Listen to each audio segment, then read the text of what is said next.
身为通缉犯的你，为了躲避警员们的追捕，竟直接化身造假大师，来到了航空公司应聘机长，想要开飞机逃离此地。而与此同时，另一边追查组在查到了帮你开房的空姐信息后，便立刻来到了他家，开始询问起了当天晚上发生的事情。只是让你帮他开房吗？还有没有让你做其他的事情，或者问过你什么问题？而他还拉着我斗地主，没别的了吗？万寒玉又仔细地想了想那天的事情，随后像是忽然想到了什么一样，掏出了手机。他还用我的手机买了这些东西，这几个都是他买的。看了眼网购记录，韩飞眼前一亮，特殊打印机、油墨，这倒是个线索。对方应该是伪造了什么证件或者证书一类的东西。可在这个节骨眼上，他又会伪造什么呢？你还能想起来什么其他的事情吗？我有点紧张，想不太出来了。沈曼妮伸手拍了拍韩飞的肩膀，韩队，你带警员们先到旁边等一会，我来跟这位小姐聊聊吧。韩飞也意识到了，他们那么多人一起围着，可能是吓到了这个空姐，然后便点了点头，带着警员们退到了一边后，很快沈曼妮也结束了和空姐的对话，回到了韩飞身前，什么线索也没有，就只是让他买了那些东西。听到这话，韩飞用双手重重地抹了一把脸，刚查出来一点头绪，线索就又断掉了。现在他们掌控的唯一一条线索，就是你很有可能已经伪造了一份证件，可但具体是什么证件，他们不知道，更猜不出来，线索全断了。要不再动用一次天眼吧？在听到这个提议后，剩下3人几乎是想都没想，便直接答应了。毕竟现在也没什么其他办法了。于是他们便以最快的速度回到了总部，启动了天眼模型生成，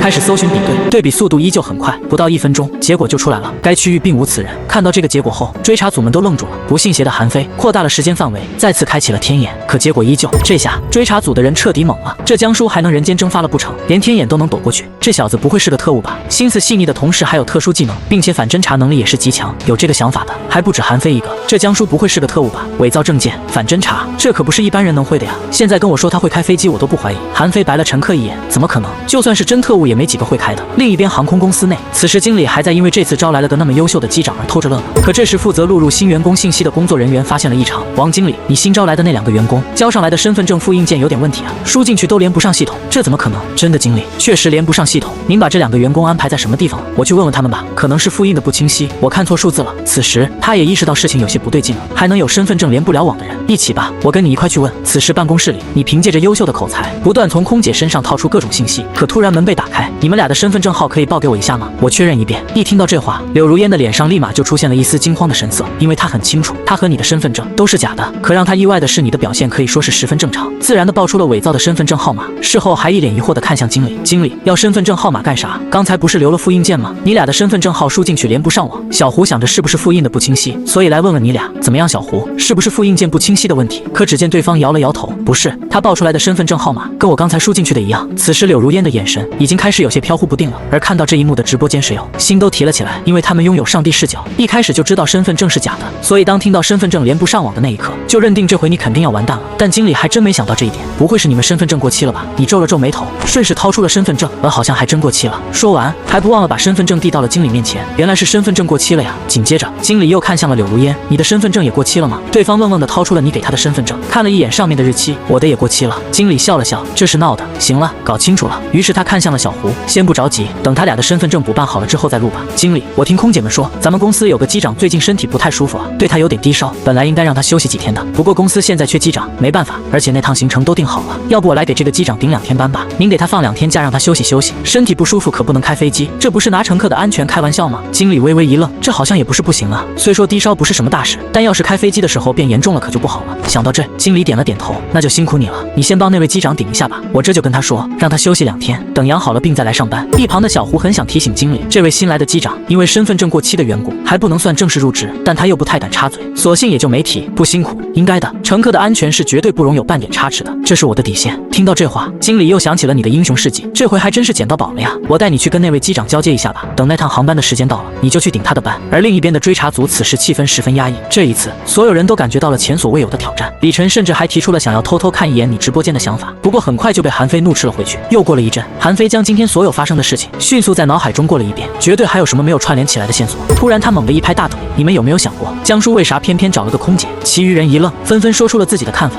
韩飞微微一笑，我来告诉你们为什么，因为他想从那个空姐口中套出他想要的信息。经过韩飞的一番分析之后，几人顿时感觉豁然开朗，那个空姐绝对还能提供线索。事不宜迟，咱们现在就出发。很快韩飞他们再次找到了万寒玉，这次他换了种问法，江叔有跟你打听过什么事情吗？我想想啊，大概1分钟之后，万寒玉再次开口，这一次对方给追查组的人带来了一条无比重要的线索，他还问我们公司缺不缺机长，说想要买架私人飞机来着。闻言，韩飞的脸上终于出现了一抹笑容，感谢配合。另一边，经理已经带着你和那位发低烧的机长简单交接了一下，过程十分顺利。这位机长离开后，又给你介绍了一下副驾驶，给给你们互相介绍一下，江疏，新来的机长王丽，副驾驶。你微笑的与对方握了握手。会开飞机吗？会啊，而且我已经快升机长了，会开就行。这新机长怎么奇奇怪怪的？什么叫会开就行？这话说的好像他不会开飞机一样。我有点事要先走了，你要是有什么不懂的地方，就多问问江疏，他经验丰富着呢。曾经还在飞机失事的情况下，把飞机稳稳开回了地面。话音刚落，王丽的脸上出现了激动之色。作为即将升机长的副驾驶，他哪能不清楚飞机失事这4个字意味着什么？能在这种情况下还把飞机稳稳地开回地面的，那都是神人。当即便一脸激动地看着你，想要深入了解，而你也只好继续用当时忽悠经理的话重新复述了一遍。等听完你的话后，对方的眼神已经满是崇拜，赫然已经把你当成了偶像。偶像，这次咱们一起飞的时候，您能传授我点经验吗？当然可以。等会到了机场后，这次的全程都由你来操作吧，我在一边看着，到时有什么不对的地方，我来纠正。好，谢谢偶像给我这次机会。另一边追查组的人已然开车来到了你所在的航空公司，这一次他们的脸色说不出来的轻松。在得到空姐的重要线索后，他们十分确认你肯定是伪造了机长资历，想要在航空公司躲起来，迫不及待地来到了前台。警方办案，麻烦配合一下。你们这今天有人来应聘机长吗？有啊。你们找的是江疏吗？这段时间就他一个机长过来应聘。对，就是江疏。他现在在哪？不在公司，前不久刚出发去机场了。听到这话，韩飞心里顿时有了种不太好的预感。他去机场不会是？不可能，绝对不可能。他去机场干啥？开飞机啊。说实话，前台根本没能想到警员会问出这样的问题，不由得用关爱智障的眼神看向了对方。不过追查组的人没有理会他，而是相互对视了一眼，都在对方的眼中看到了一丝慌张。卧槽，他疯了吗？意识到问题的严重性后，韩飞他们不敢犹豫，飞快上了车就朝着机场开去。在经历了1个多小时的车程后，航空公司的中巴抵达了机场。你和柳如烟、王丽以及一众机组人员已经换好了服装，上了飞机。当然，在起飞前有一项工作必不可少，那就是检查飞机，排除所有的潜在隐患。作为机长的你检查得格外仔细。同时追查组的人也赶到了机场，几人下车后立马就跑进了航站楼。一开始还有工作人员拦着，但在韩飞表明了身份后，他们便立马表示愿意配合工作。就在这时，乘客发现了不远处有个穿着机长制服的人，于是便直接冲了上去。卧槽！那人一愣，想都没想，撒开腿就开始跑。不跑还好，这一跑，追查组的人立马就确定了，这家伙肯定就是你。很快便将对方按在了地下。大哥，你听我解释，这事不是你想的那样，是你女朋友主动的，我也是受害者呀。乘客一愣，意识到不对劲后，将按在地上的人翻过了身。此时，比乘客晚一步的韩飞和李晨也赶到了现场，看了一眼被按倒在地的机长后，3人对视一眼，又他娘抓错了。而躺在地上的机长也懵了，这3个人里没有勾搭他那个空姐的男朋友啊！你跑什么啊？你们追我还能不跑吗？闻言，李晨捏紧了拳头。说实话，他很想给这个机长来上一拳。算了，别浪费时间，找江疏要紧。说完，还伸手将机长扶了起来。抱歉，看你在跑，我们还以为你就是我们要抓的江疏。这时，机场的工作人员也赶了过来，跟机长解释了一下这几位的身份，原来是警方的人啊，还以为是那个空姐的男朋友呢。你们要找江疏，那个新来的机长，他犯了什么事吗？你认识？他现在在哪？认识啊，他跟我是一家航空公司的，具体人在哪我就不知道了。你们可以让机场的工作人员帮你们查一下。听到这话，韩飞看向了那个机场的工作人员，对方虽然不知道警方要找你干啥，但还是配合的去查了一下你的航班，查到了是 MH380。闻言，韩飞当即大喜，快带我们去！心想这回你总跑不掉了吧？可下一秒，只见工作人员挠了挠头，这个你们来晚了，伸手指了指天空，天上飞的那个就是 MH380。飞机上，你看着离地越来越远的飞机，淡淡看了王丽一眼，小伙子不错，加油干，我看好你。对方一听这话，心里那叫一个美滋滋。这时系统音再次响起，你成功戏耍了节目组和追查组，可以从以下选择一项奖励。你看着眼前的选项，陷入了沉思。而追查组这边的人看着起飞的飞机，在一瞬间，因为震惊，他们甚至失去了思考的能力。经历了短暂的愣神后，韩飞看向了身边的工作人员，这趟航班的目的地是哪？是航城，萧山机场。这下麻烦了，他跑航城去了，这怎么抓？我们现在出发去航城吗？韩飞白了他一眼，现在去也来不及了呀。等我们到那，江疏早不知道跑哪去了，那怎么办？我来联系一下航城那边的警方吧，让他们配合完成这次的抓捕行动，直接把机场给封锁了。我就不信这次还能让他给跑了。说完，韩飞掏出手机，给自己在航城的警员朋友打了个电话。见此，直播间的水友都有些不爽了，一堆说着耍赖的弹幕不断涌出。搞定！打完一通电话后，韩飞的心情好了不少，这下他跑不掉了。让飞机先飞一会，咱们等着收菜，到时坐下一趟航班过去。我说队长，你是不是忘了江疏是不会开飞机的？能不能到还是个未知数呢？韩飞一愣，这确实是个问题。而一旁听完的工作人员已经傻了，他不会开飞机。随后在经过韩飞的一系列解释后，工作人员也理清了来龙去脉，呆呆地站在原地。有没有可能江疏确实会开飞机呢？你们看，那不是都飞起来了？不可能，开飞机可不是那么简单的。要是谁都能把飞机开走的话，那航空公司也不会缺机长了。我才是副驾驶在操纵飞机，对方应该知道自己几斤几两，干脆把飞机的操控权交给了副驾驶。副驾驶会开飞机，当然，而且这架飞机上的副驾驶叫王丽，是个老人了，很快就能升机长。随后在了解完缘由后，韩飞松了一口气，那应该没问题了。到时等他走出机场，就会被安排的警员捉个正着，完美。捉完人收工，晚上摆庆功宴。飞机上，柳如烟假扮的空姐正在挨个询问飞机上的乘客需不需要喝水。突然身后传来的一段男女对话，让他傻了眼。你看过《天眼行动》吗？